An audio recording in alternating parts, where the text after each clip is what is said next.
Good morning everyone, কেমন আছো সবাই? আজকে না সকালে কিচেনে আসতে আমার অনেকটা লেট হয়েছে। আর যেদিন লেট হয়ে যায় সেদিন না তাড়াহুড়ো করতে গিয়ে মাথাটা একদম কাজ করে না।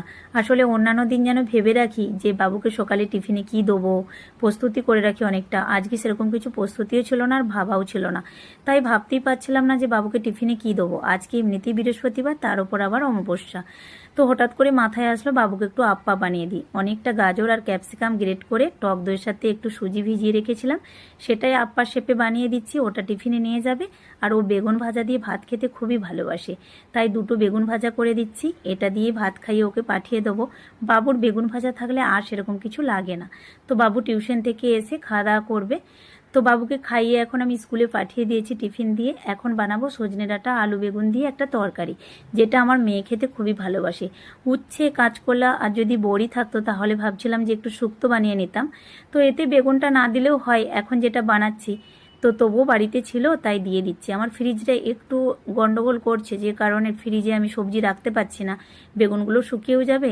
তাই ভাবলাম দিয়ে দিই। আজকে আবার পোস্ত বারন্ত ছিল, তাই একটু আদা জিরে অল্প করে সরিষা বাটা হলুদ লঙ্কা দিয়ে এটা বানাচ্ছি, তাও খেতে খুব ভালো লাগে। তো আলুটা সেদ্ধ করতে বসিয়ে দিলাম, মানে তরকারিটা একটু ফুটে যাক, তারপরে এই টমেটোটা লাস্টে অ্যাড করব। এতে না বেশ অনেকটা টমেটো দিলে ঘন হয় আর খেতে ভালো লাগে। তো এখন 5 ফোড়ন, শুকনো লঙ্কা আর তার সাথে টমেটোটা দিয়ে ভালো করে এটা নরম হয়ে গেলে তো তরকারিটাকে সম্বরে দিলাম।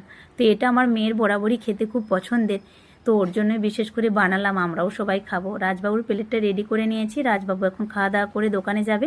আর পেয়ারা আনতে বলেছিলাম, রাজ দেখো তার সাথে কত কিছু নিয়ে এসেছে। এই আপেল ফলটা আমার ছেলে মেয়ে খেতে পছন্দ করে না, জোর করে আমাকে খাওয়াতে হয়, তবুও কেন নিয়ে আসে আমি জানি না। আর আমার পেয়ারা বরাবরই খুব ভালো লাগে, আমি ছোটোর থেকে পেয়ারা ফলটা খুব খেতে ভালোবাসি।